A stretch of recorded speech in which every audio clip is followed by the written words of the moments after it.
Hello students, we were doing chapter financial statement. तो बच्चों आज हम करेंगे जीएसटी की adjustment while doing the question of financial statement means trading profit and loss balance sheet जब हम बनाएंगे तब उसमें जो जीएसटी की एडजस्टमेंट है वो कैसे करेंगे। So let's see. All the indirect taxes like excise duty, sale tax, VAT, service tax, etc. have been merged into a single tax known as GST। बच्चों हमने 11th चैप्टर किया था जर्नल एंट्री के बाद जीएसटी, उसमें हमने detail पढ़ी थी कि जितने भी सारे इनडायरेक्ट टैक्सेस हैं like excise duty, sale tax, VAT, service tax, इन सबको मर्ज करके एक सिंगल टैक्स बना दिया गया है जिसको हम बोलते हैं GST, goods and services tax. तो जीएसटी किस समय पे किया जाता है? जो बायर है, GST is paid at the time of purchase. जब हम बायर एज अ बायर जब हम कोई गुड्स परचेज करते हैं तो हम क्या पे करते हैं सेलर को? GST. GST is paid at the time of purchase and GST is collected as a seller. जब हम गुड्स बेचते हैं कस्टमर को तो सेलर क्या कलेक्ट करता है? GST. So GST is collected, यहाँ पे हम सेलर हैं। GST is collected from the customer at the time of sale, right. जब हम बायर हैं तो जीएसटी पे करते हैं, यदि हम सेलर हैं तो हम जीएसटी कलेक्ट करते हैं किससे? कस्टमर से। So GST paid, GST is paid at the time of purchase of goods, purchase of assets, goods purchase कर रहे हैं तब पे करते हैं, असेट्स पे परचेज कर रहे हैं तब पे करते हैं, और जो एक्सपेंसेस हम कर रहे हैं उनके ऊपर भी हम जीएसटी पे करते हैं। गुड्स परचेज के टाइम, असेट्स परचेज के टाइम, और जब हम फर्म के कुछ एक्सपेंसेस जब करते हैं उनके ऊपर भी हम जीएसटी पे करते हैं। तो GST paid on the purchase with in the same state, ये ध्यान रखना। जब हम जिस स्टेट में रह रहे हो और उसी स्टेट से हम गुड्स परचेज कर रहे हैं या असेट परचेज कर रहे हैं with in the same state, तो इसमें हम जीएसटी को दो पार्ट्स में डिवाइड कर देते हैं, इनपुट सीजीएसटी, इनपुट एसजीएसटी। ये इनपुट सीजीएसटी, इनपुट एसजीएसटी, ये हमने पहले भी पढ़ा हुआ है। With in the same state, एक ही स्टेट का बिजनेसमैन है और उसी स्टेट का बायर है, बायर उसी स्टेट के बिजनेसमैन से गुड्स परचेज कर रहा है। यहाँ पे आ जाओ। GST collected, GST is collected from the customer, यहाँ पर हम सेलर हैं, जीएसटी कलेक्ट कर रहे हैं किससे? कस्टमर से। ऑलवेज कस्टमर जीएसटी देता है किसको? सेलर को। GST is collected from customer at the time of sale of goods, sale of assets and services provided to customer. यहाँ पर भी वही है, जब एक सेलर गुड सेल करता है, असेट सेल्स कर रहा है, या कस्टमर को जब अपनी सर्विसेज दे रहा है, तब उसको हम जीएसटी कलेक्टेड बोलते हैं। तो GST collected from the customer on sales within the same state, जब हम गुड्स बेच रहे हैं किसको? उस कस्टमर को जो उसी स्टेट में रहता है जिस स्टेट में हम रहते हैं, या एंटरप्रेन्योर बिजनेसमैन रहता है, तो उसको बोलते हैं हम जीएसटी कलेक्टेड। तो जब एक ही स्टेट में गुड्स बेचे जा रहे हैं तो उस वक्त हम जीएसटी को दो पार्ट्स में डिवाइड कर देते हैं, आउटपुट सीजीएसटी, आउटपुट एसजीएसटी। बच्चों ये पहले किया हुआ एक तरह से रिवीजन हो रही है आपकी, और इसके बाद मेन चीज़ क्या है? फाइनेंशियल स्टेटमेंट बनाते समय जीएसटी की हमें अकाउंटिंग ट्रीटमेंट करनी है, ये सब हम क्या पहले कर चुके हैं। ये परचेज के time input CGST, input SGST, ये सेल्स के time output CGST, output SGST. So GST paid is adjusted against GST collected. जो जीएसटी हमने पे किया था obviously eight the time of purchase, इसको हम एडजस्ट करेंगे कहाँ से?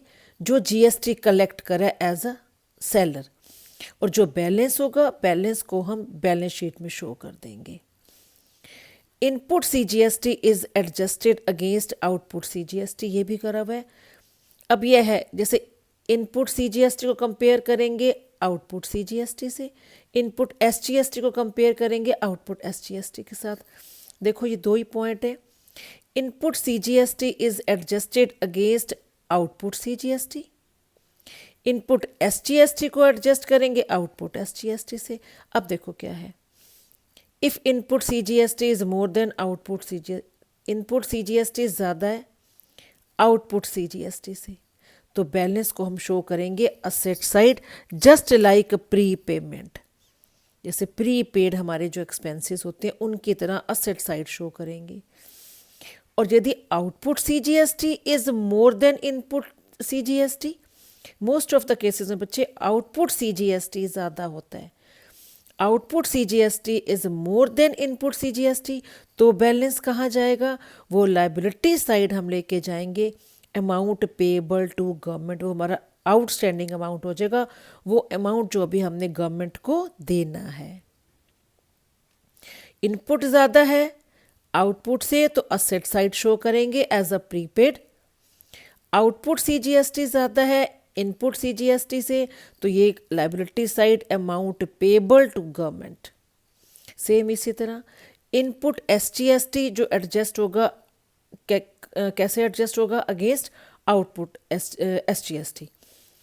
इनपुट एसजीएसटी यदि ज़्यादा है, input is more than output SGST, तो बैलेंस को कहाँ शो करेंगे? Asset side like pre payment.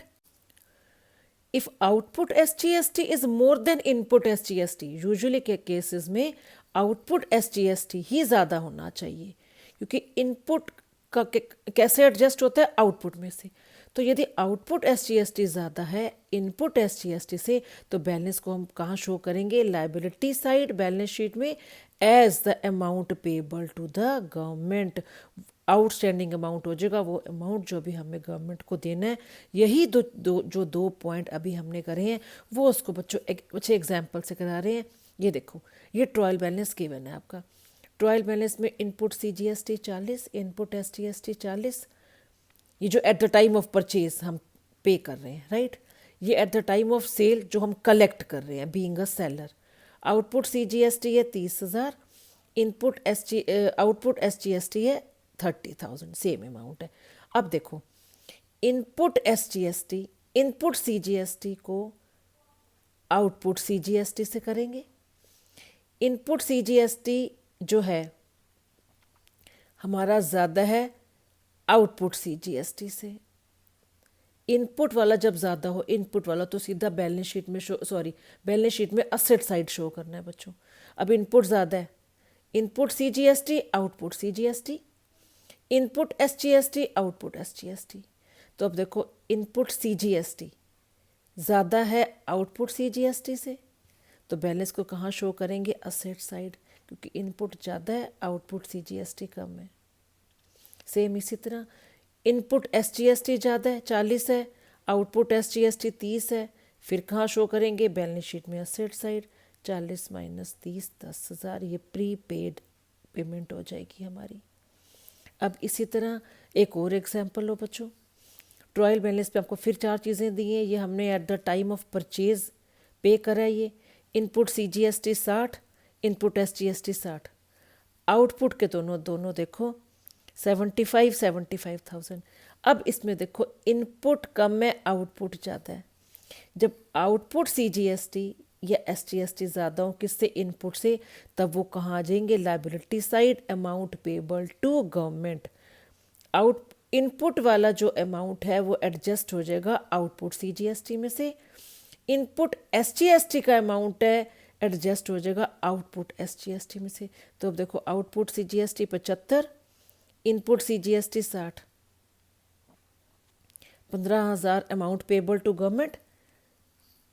Output SGST 75, input SGST 60, amount payable to government 15,000, right. अब कुछ आगे हम आइटम्स करते हैं। GST on adjusted item, 3-4 item है, देख लो। एडजस्टमेंट वाली कौन सी आइटम है? जैसे हमारा आउटस्टैंडिंग एक्सपेंसेस आ गए बच्चों। GST is also levied on outstanding expenses, rent outstanding, salary outstanding. जो एक्सपेंसेस अभी हमने पे करने हैं, आउटस्टैंडिंग एक्सपेंसेस पर भी हम जीएसटी पे करेंगे। For example, rent amounting to ₹10,000 is outstanding. अभी भी रेंट हमने 10,000 देना है। सीजीएसटी एंड एसजीएसटी 6% ईच है। एडजस्टमेंट एंट्री क्या बनेगी? जो हम सिंपल एंट्री बनाते हैं, rent account debit to outstanding rent, ठीक है। अब आउटस्टैंडिंग वो खर्चे जो भी हमने पे करने हैं उनके ऊपर भी जीएसटी लगेगी। तो पे करना है, क्या यूज़ करोगे? इनपुट सीजीएसटी, इनपुट एसजीएसटी, जैसे हम परचेज के टाइम करते हैं सेम। तो 10,000 का 6% 600। तो अब हमने आउटस्टैंडिंग रेंट कितना देना है? 11,200। आउटस्टैंडिंग एक्सपेंसेस पर भी जीएसटी लगेगा और हमें टोटल अमाउंट देना पड़ेगा 11,200, राइट। यहाँ पर देखो, इफ़ आउटस्टैंडिंग एक्सपेंसेस, ये मोस्ट इम्पॉर्टेंट नोट है बच्चों, ध्यान करना। यदि outstanding expenses are shown inside the trial balance, trial balance के अंदर दिया हुआ है, मतलब ये एडजस्टमेंट नहीं है, then GST will not be levied, तब जीएसटी की एंट्री नहीं करेंगी, right, on such outstanding expenses, because it means adjustment entry has already been passed। यदि तो आपको जो ये आउटस्टैंडिंग रेंट है, ये बच्चों आपको ट्रायल बैलेंस में दिया हुआ है, तब उसके ऊपर जीएसटी नहीं लगेगी, क्योंकि जो आपको ऑलरेडी ट्रायल बैलेंस में दे दी है क्या, आउटस्टैंडिंग रेंट, इट मीन्स उसमें जीएसटी की एडजस्टमेंट पहले से ही की हुई है। It means GST is already included in the outstanding expenses shown inside the trial balance, right? यदि आउटस्टैंडिंग रेंट आपको एडजस्टमेंट में दिए तो ही हमने जीएसटी उसके ऊपर अप्लाई करना है, अदरवाइज नहीं। Wages and salaries are exempted from GST, wages और सैलरी के ऊपर जीएसटी नहीं लगता, राइट। तो अभी हमने क्या करा था, GST in the case of outstanding expenses, अब हम करेंगे GST in the case of prepaid expenses, right. GST is not to be calculated on prepaid expenses. For example rent paid is 8,000, हमने 8,000 का रेंट पे करा है, आउट ऑफ विच, जिसमें से 3,000 is paid to the next year, 3,000 अगले साल के हमने अब पे कर दिए हैं, ये 3,000 प्री पेड रेंट है। सपोज सीजीएसटी एंड एसजीएसटी 6% है each, general entry will be, अब सिंपल जनरल एंट्री करो, जो हमने 8,000 का रेंट पे कर चुके हैं, rent account debit to bank, कितना रेंट पे किया है हमने, rent account debit to bank 8,000, expense है ना 8,000, 8,000 का 6% 480, 480 इनपुट सीजीएसटी दी है, 480 इनपुट एसजीएसटी दी है, और टोटल हमने जो रेंट पे करा है वो है 8,960, right. Eight the time of passing adjustment entry for prepaid rent, अब एक्चुअली प्रीपेड रेंट की एडजस्टमेंट एंट्री 3,000 हमने प्रीपेड दे दिया आउट ऑफ 8,000, तो एंट्री क्या बनती है, prepaid rent account debit to rent account. While preparing final account, there is no need to calculate GST on prepaid expenses. Prepaid expenses पे कोई भी जीएसटी नहीं लगेगा, हमने सिंपल पेड की एंट्री करी है, 8,000 हमने टोटल पे कर दिए, ये पे करने की एंट्री, और 3,000 की प्रीपेड, जो प्रीपेड रेंट है उसके ऊपर जीएसटी नहीं लगेगा, आउटस्टैंडिंग एक्सपेंसेस के ऊपर जीएसटी लगेगा, और हमने लगाया भी था।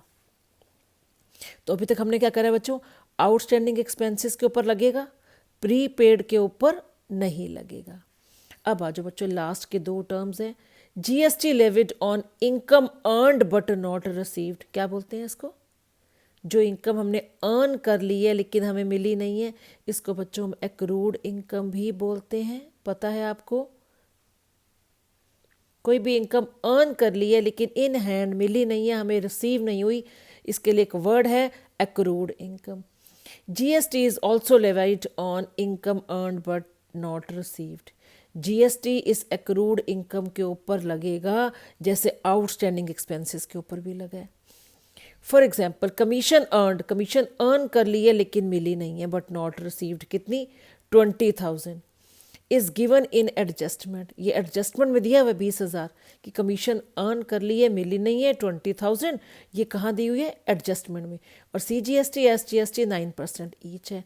एडजस्टमेंट एंट्री क्या बनेगी, पहले simple accrued commission account debit to commission received, receive चाहे ना लिखो, यदि कमीशन आपने क्रेडिट में लिख दी है तो ऑब्वियसली ऑटोमेटिकली वो रिसीव्ड अमाउंट है। तो accrued commission account debit to output CGST to output SGST। हमें मिली है, हमें कमीशन मिली है, तो कमीशन के साथ साथ हमें CGST और SGST भी मिलेगी, इनकम है, इसलिए आउटपुट CGST और आउटपुट SGST को क्रेडिट की है। तो टोटल इनकम जो हमने अर्न कर ली है लेकिन मिली नहीं है वो है 23,600। तो एक्रूड इनकम के ऊपर भी हमें जो GST है वो मिलेगा। देखो कमीशन 20,000 मिलनी थी जो अर्न कर ली है हमने, और 1800 CGST मिलेगा, 1800 ही SGST। तो टोटल एक्रूड कमीशन कितना हो गया, जो अभी मिलना रह गया है वो है 23,600। अब है इनकम रिसीव्ड इन एडवांस। कोई भी commission received in advance, salary received in advance, तो कोई भी इनकम यदि आपको एडवांस मिल रही है उसके ऊपर भी GST, if income received is given in the adjustment then GST is not to be calculated on such income। तो कोई भी इनकम यदि एडवांस मिल रही है मतलब इस साल की नहीं है, अगले साल की इनकम हमें इस साल मिल गई है, उसके ऊपर भी GST नहीं लगेगा। तो बच्चों हमने किस किस पर लगाया है, आउटस्टैंडिंग जो हमारा रेंट है या कोई भी एक्सपेंसेस है, आउटस्टैंडिंग एक्सपेंसेस, उनके ऊपर GST लगेगा। ठीक है, एक GST लगेगा एक्रूड इनकम पे, एक्रूड इनकम पे भी GST लगेगा। और GST किसके ऊपर नहीं लग रहा, प्रीपेड के ऊपर नहीं लगेगा GST, प्रीपेड के ऊपर नहीं लगेगा। और एक क्या है, इनकम रिसीव्ड इन एडवांस, इनके ऊपर भी GST नहीं लगेगा। और GST हमने किसके ऊपर लगाना है, आउटस्टैंडिंग एक्सपेंसेस और एक्रूड इनकम के ऊपर GST अप्लाई करना है। तो बच्चों अब इसके रिगार्डिंग एक क्वेश्चन करते हैं। तो बच्चों लेट्स स्टार्ट क्वेश्चन नंबर 8। ये GST के एडजस्टमेंट आएंगी, इसलिए इस क्वेश्चन को लिए प्रैक्टिस के लिए। So prepare trading and profit and loss account for the year ending 31 March 2018 from the balances extracted of Messrs Rahul and Sons, also prepare balance sheet as at that date। तो आपको trading, profit and loss और balance sheet बनानी है। यह आपको बच्चों trial balance given है, ये डेबिट बैलेंस क्लियर लिखा है, ये क्रेडिट बैलेंस, ये डेबिट बैलेंसेस हैं, ये क्रेडिट बैलेंसेस हैं। क्वेश्चन आगे भी है, ये टोटल दिया हुआ है, तो ये ट्रायल बैलेंस का टोटल इक्वल है। तो ट्रायल बैलेंस गिवन है और कुछ एडजस्टमेंट गिवन है हमारे को, राइट। अब हम स्टार्ट करते हैं क्वेश्चन। हाँ जी, तो आपका क्वेश्चन है, फर्स्ट एडजस्टमेंट है कमीशन रिसीव्ड इन एडवांस। कोई भी इनकम जब हमें एडवांस मिलती है तो वो हमारी क्या होती है, लायबिलिटी। तो कितनी एडवांस मिली कमीशन, मतलब ये इस साल की नहीं है, अगले साल की हमें इस साल मिली है। तो बच्चों क्या करेंगे, माइनस। कमीशन एडवांस मिली है, हमें मिल चुकी है, लेकिन ये इनकम इस साल की नहीं है, ये कमीशन एडवांस मिली है, तो क्या करेंगे, माइनस, क्योंकि हमें सिर्फ प्रॉफिट एंड लॉस की क्रेडिट साइड में इसी साल की इनकम लिखनी है बच्चों, और ये है अगले साल की, तो मतलब इस साल की नहीं है, तो क्या करेंगे, माइनस। तो अब देखो कमीशन कहाँ है, ट्रायल बैलेंस में कमीशन रिसीव्ड है, इसलिए क्रेडिट साइड ही नज़र डालनी है, डेबिट साइड यदि हम देखेंगे तो टाइम वेस्ट करेंगे। तो ये देखो कमीशन को, यहाँ देखो कमीशन रिसीव्ड 4,000, राइट। तो 4,000 कमीशन है, उसमें से 1,000 हमें एडवांस अगले साल की मिली है, तो हम क्या करेंगे, माइनस करेंगे। ये देखो ये क्वेश्चन है, बाय कमीशन 4,000, उसमें से 1,000 एडवांस माइनस कर दी, ये 3,000 इसी साल की इनकम बच गई, राइट। अब क्योंकि ये 1,000 एडजस्टमेंट है, कहाँ जाएगा, कमीशन रिसीव्ड इन एडवांस। कोई भी इनकम जब हमें एडवांस मिलती है तो हमारी क्या होती है बच्चों, लायबिलिटी एडवांस कमीशन 1,000, राइट। अगली एडजस्टमेंट देखो, रेंट रिसीवेबल, रेंट रिसीवेबल मिलने योग्य है, रेंट रिसीव्ड नहीं लिखा, ये रेंट अभी मिलना है, रिसीवेबल रिसीव्ड नहीं लिखा बच्चों, मतलब ये अर्न कर लिए, हमें मिला नहीं है, ये वो रेंट है अर्न कर ली है, रिसीवेबल मिलने योग्य है, मिला नहीं है, ये 2,000।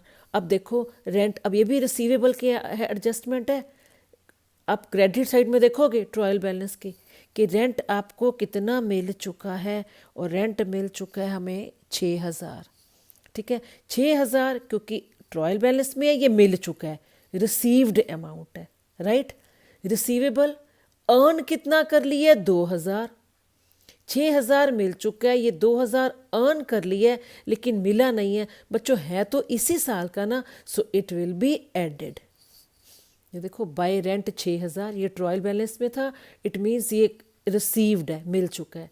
ये 2,000 रिसीवेबल है, अभी मिलना है, तो टोटल हमारे साल की इनकम कितनी होगी, 8,000। भले ही रिसीव्ड अमाउंट ये 6,000 है, ये भी इसी साल की इनकम है, that's why it will be added. 8,000, ये 2,000 कहाँ जाएगा, ये एक्रूड रेंट है। एक्रूड रेंट हमारी करंट असेट होता है, एक्रूड रेंट, राइट। ये एक्रूड रेंट है ना, ये देखो 2,000 का 9%, 180, और SGST भी 180, 180 और 180 360, तो कितना हो गया, 2,360। देखो ना बच्चों, 2,000 का 9% CGST, 2,000 का 9% SGST, तो 180 180 360 हो गए। तो अब हमें टोटल रेंट कितना मिलना है, 2,000 ये और 360 ये, 2,360। देखो ऐसे करेंगे एंट्री, एक्रूड रेंट है 2,000 प्लस जो GST ऐड करके 2,360 मिलना है। सैलरी आउटस्टैंडिंग अभी हमने करा है कि जो आउटस्टैंडिंग है, आउटस्टैंडिंग एक्सपेंसेस, उनके ऊपर भी GST लगेगा, प्रीपेड के ऊपर GST नहीं लगेगा। ये एक्रूड इनकम है, इसके ऊपर लगेगा और हमने लगाया भी है, राइट। सैलरी आउटस्टैंडिंग कितनी है, 1,000 की सैलरी अभी तक देनी है। अब ये देखो कितनी पे कर चुके हैं,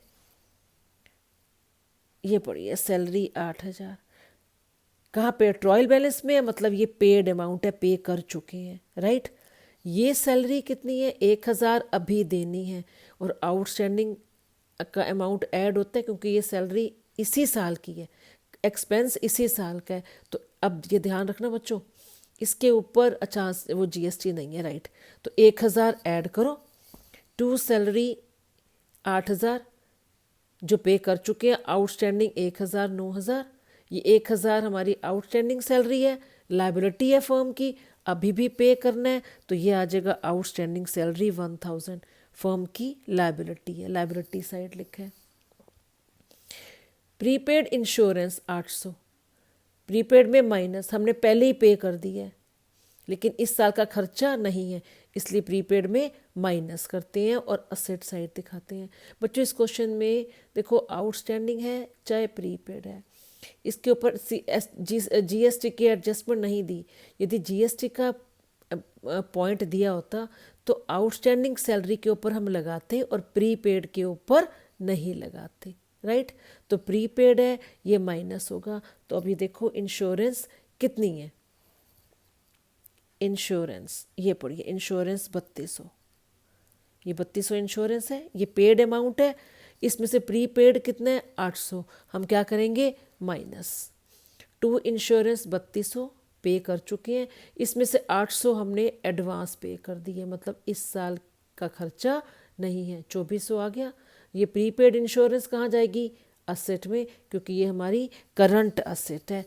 प्रीपेड इंश्योरेंस 800 रुपये, प्रीपेड एक्सपेंसेस या इंश्योरेंस 800 रुपये। अब आगे आ जाओ बच्चों, further bad debts, provision for bad debts, ये न्यू प्रोविजन होगी डेटर्स का 5%, ये provision for discount on debtors 2%, 3 adjustment है एक में। तो इसके 4 स्टेप्स याद करो, to bad debts, add further bad debt, add new provision minus old provision, right. तो टू बैड डेट्स, पहले बैड डेट्स देखो कितने हैं, बैड डेट्स 2,000 जो ट्रायल बैलेंस में गिवन है, ऐड फर्दर बैड डेट 1,000, देखो to bad debts 2,000, add further bad debt 1,000, 3,000 आ गया, ऐड न्यू प्रोविजन, अब न्यू प्रोविजन कितनी है बच्चों, 5% ऑन डेटर्स, डेटर्स का 5% न्यू प्रोविज़न है। ये लो, पहले डेटर्स देखो कितने हैं। डेटर्स ये पड़े 82,000। 82,000 का 5% हमारी न्यू प्रोविज़न है, 82,000। तो बच्चों आपको क्या बताया, हमने बहुत सारे क्वेश्चंस कर लिए हैं कि जब भी न्यू प्रोविज़न निकालनी हो, डेटर्स का डायरेक्ट 5% नहीं करना, डेटर्स में से पहले फर्दर बैड डेट माइनस करने हैं, यदि क्वेश्चन में आपको दिए हुए हैं तो। अब इस क्वेश्चन में 1,000 फर्दर बैड डेट है, तो 82,000 में से 1,000 माइनस करेंगे, 81,000 का 5% जो आएगा वो 4,050, ये हमारी न्यू प्रोविज़न है। फर्दर बैड डेट ना दिए होते तो सीधा 82,000 का 5% लग जाता। तो न्यू प्रोविज़न ऐड करो 7,050 माइनस ओल्ड प्रोविज़न, ये कहाँ होगी, ट्रायल बैलेंस में credit side, provision for bad debt. ये देखो ये हमारी ओल्ड प्रोविज़न है, कितनी है, 2,500 रुपये। राइट, हो गया ये पॉइंट। अभी हमें एक और भी दिया हुआ है, ये फर्दर बैड डेट है, ये न्यू प्रोविज़न है, ये डिस्काउंट ऑन डेटर्स। डेटर्स के ऊपर 2% का डिस्काउंट लगाना है। अब बच्चों ध्यान दो, हमने क्या किया था, न्यू प्रोविज़न निकाली थी, हमने 1,000 फर्दर बैड डेट माइनस किए थे। अब हमने डिस्काउंट ऑन डेटर्स निकालना है, तो डेटर में से ये भी माइनस करेंगे और न्यू प्रोविज़न भी माइनस करेंगे, तब जाकर 2% का डिस्काउंट लगाएंगे। ये 2% कैलकुलेट करने के लिए ये 1,000 और जो भी आपका न्यू प्रोविज़न वाला अमाउंट था, दोनों डेटर में से माइनस करके डिस्काउंट ऑन डेटर्स कैलकुलेट करेंगे। ये देखो, to provision for discount on debtors, debtors कितने, 82,000, इसमें से फर्दर बैड डेट और न्यू प्रोविज़न, देखो न्यू प्रोविज़न 4,050 थी, ये दोनों माइनस करके जो आएगा उसका 2% हमने डिस्काउंट लगाना है, वो आ गया 1,539 रुपये। राइट, ये दो एडजस्टमेंट होगी, तीनों होगी। अब बच्चों फर्दर बैड डेट भी कर लिया, ये भी कर लिया, ये भी। अब ये 1, 2, 3, 3 अमाउंट है, 1,000, ये 4,050 की न्यू प्रोविज़न, ये 1,539 का डिस्काउंट ऑन डेटर। ये तीनों एडजस्टमेंट है, कहाँ जाएंगे, 2 जगह जाएंगे। तो इन तीनों को क्या करेंगे, डेटर्स में से भी माइनस करेंगे। डेटर्स 82,000 फर्दर माइनस कर दिया, न्यू प्रोविज़न माइनस कर दी, डिस्काउंट ऑन डेटर्स माइनस कर दिया, तीनों एडजस्टमेंट वाले अमाउंट माइनस करके आ गया 75,411 के हमारे एक्चुअल डेटर्स हैं जो हमें अगले साल पैसा देंगे। क्लोजिंग स्टॉक 32,000, सबसे इजी एडजस्टमेंट जो हर क्वेश्चन में आ रही है। क्लोजिंग स्टॉक 32,000, ट्रेडिंग की क्रेडिट साइड और बैलेंस शीट की असेट साइड। उसके बाद डेप्रिसिएशन ऑन बिल्डिंग 6%। अब देखो बिल्डिंग कितने की है, बिल्डिंग पड़ी है, ये बच्चों बिल्डिंग 1,10,000 की पड़ी है। तो 1,10,000 का 6%, 6,600 क्या है ये आपकी depreciation. To depreciation on building 6,600, 1,10,000 का 6%, 6,600 और उसके बाद लेस कर देंगे बिल्डिंग 1,10 माइनस 6,600, ये आपका आ गया 1,03,400, 1,03,400 बिल्डिंग की वैल्यू जो साल के एंड में रह गई है। राइट, तो अब हमने बच्चों सारी एडजस्टमेंट कर ली है, हमने सारी एडजस्टमेंट। ये ध्यान रखो, ये सैलरी आउटस्टैंडिंग है, जीएसटी का अमाउंट दिया होता तो इसके ऊपर हम जीएसटी लगाते, इंश्योरेंस प्रीपेड के ऊपर जीएसटी नहीं लगता। ये है एक्रूड इनकम, एक्रूड रेंट, इसके ऊपर जीएसटी का अमाउंट दिया हुआ है 9%, तो जीएसटी लगेगी। राइट, कोई भी रेंट यदि एडवांस में मिला होता, रेंट रिसीव्ड इन एडवांस, उसके ऊपर जीएसटी नहीं लगता। राइट, तो अब बच्चों क्या करेंगे, अब जो रिमेनिंग आइटम्स है उनको एक एक करके उतारते जाओ। स्टॉक मतलब ये ओपनिंग स्टॉक है 50,000, वेजेस 3,000, सैलरी हम कर चुके हैं, एडजस्टमेंट थी। परचेजेस 1,75,000, इसको बाहर इसलिए लिखा है क्योंकि परचेज रिटर्न आगे है तो माइनस करके हम लिखेंगे। सेल रिटर्न 3,000, तो हम सेल देख ही लेते हैं, 1,80 सेल है और सेल रिटर्न है 3,000। 180 माइनस 3 170 हमारी नेट सेल आ गई बच्चों। उसके बाद डेटर्स की हम सारी एडजस्टमेंट कर चुके हैं। डिस्काउंट अलाउड, डिस्काउंट हम अलाउ कर रहे हैं, डेबिट साइड लिखे हैं, हमारा एक्सपेंस है फर्म का, सो कहाँ आएगा प्रॉफिट एंड लॉस की डेबिट साइड डिस्काउंट अलाउड 1000। आगे इंश्योरेंस का अमाउंट हो चुका है 3200। रेंट रेट टैक्सेस ऑफिस का खर्चा है 4300। Rent rate and taxes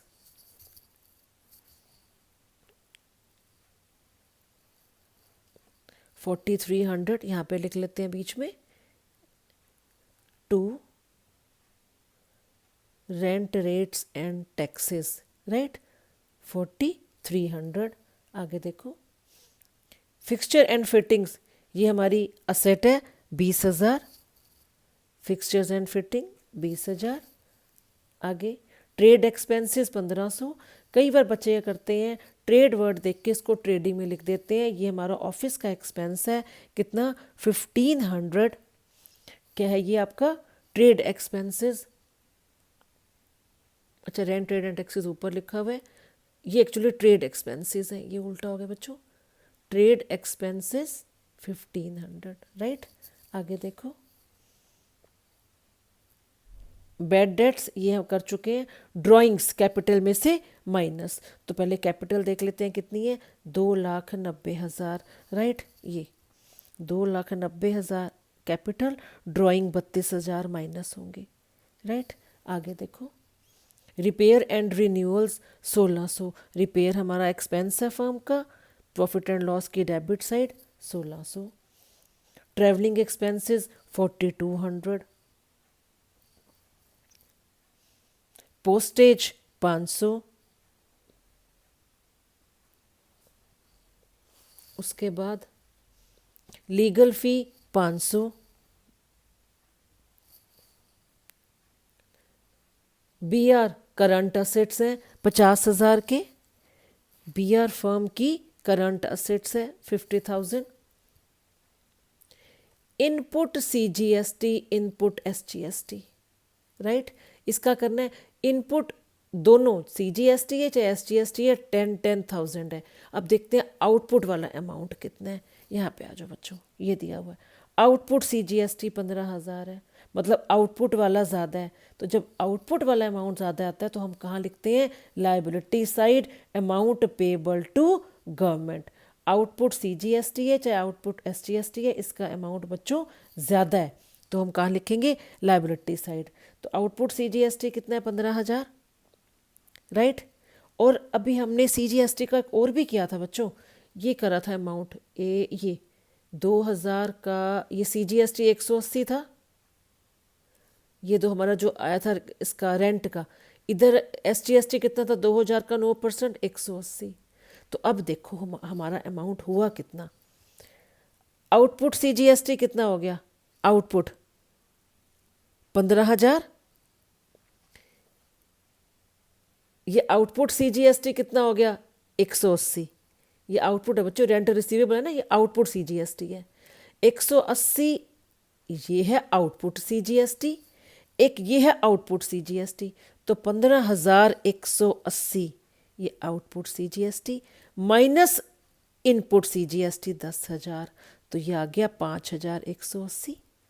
same इसी तरह आउटपुट एसजीएसटी 15,000 ये है, एक आउटपुट एसजीएसटी 180 था तो 15,180 ये हो गया, उसमें से क्या माइनस कर देंगे ये 10,000, 15,180 माइनस 10,000 5,180। अब रिमेनिंग क्रेडिट साइड के आइटम उठा लो, सेल्स कर चुके हैं, परचेज रिटर्न 2,000, ये क्या करेंगे इसको परचेज में से माइनस करेंगे, ये 1,73,000 नेट परचेज आ जाएगी। डिस्काउंट रिसीव्ड इनकम है 500, कहाँ लिखेंगे प्रॉफिट एंड लॉस की credit side discount received. Provision for bad debts ये ओल्ड प्रोविजन है, कर चुके हैं, कैपिटल लिख लिया हमने। बिल्स पेबल करंट लाइबिलिटी है बच्चों, तो कहाँ रहेगी liability side 22,000, bills payable 22,000 balance sheet की लाइबिलिटी साइड। आगे कमीशन रिसीव्ड कर चुके हैं, रेंट की एडजस्टमेंट कर चुके हैं, लोन 34,800, लोन तो ऑब्वियसली फर्म की लायबिलिटी है, फर्म ने लोन लिया है, लायबिलिटी साइड आएगा। उसके बाद ये आउटपुट CGST और SGST, हम इसमें से इनपुट CGST और इनपुट SGST का अमाउंट लेस कर चुके हैं। तो बच्चों अब हमें क्या करना है, ग्रॉस प्रॉफिट या ग्रॉस लॉस निकालने हैं। अब देखो बच्चों 50, 1, 73, 3,000, यहाँ पे 3 आइटम है, यहाँ पे देखो 1, 77 और 32। तो टोटल हमारा जो एक्सपेंस है मैन्युफैक्चरिंग एक्सपेंस 2,26,000। एक्सपेंसेस ज़्यादा है, इनकम कम है, तो फर्म क्या अर्न करेगी, लॉस। तो ट्रेडिंग में क्या आ जाएगा, बाय ग्रॉस लॉस। एक्सपेंसेस ज़्यादा है, इनकम कम है, तो क्या करेंगे, ये ग्रॉस लॉस आ गया, ये कहाँ जाएगा, opposite side, profit and loss की डेबिट में 17,000। राइट बच्चों। अब देखो ये सारी आइटम्स हमने कर ली हैं, प्रॉफिट एंड लॉस की टिक लगा दी है मैंने। इट मीन्स ये सारी आइटम हम गो थ्रू कर चुके हैं। अब जो हम प्रॉफिट एंड लॉस अकाउंट बना रहे हैं, इसमें भी देखो बच्चों एक्सपेंसेस वाली साइड हमारी बड़ी है, एक्सपेंसेस ज़्यादा है, इनकम ये 1, 2, 3, ये 3 इनकम है, तो एक्सपेंसेस साइड ज़्यादा है तो इनकम कम है, तो the firm will earn, firm को क्या होगा, द फर्म विल इनकर लॉसेस। और लॉसेस कितने हुए, नेट लॉस कितने हुए, 43,189। अब क्योंकि ये नेट लॉस हुए तो कैपिटल में से क्या हो जाएंगे, माइनस।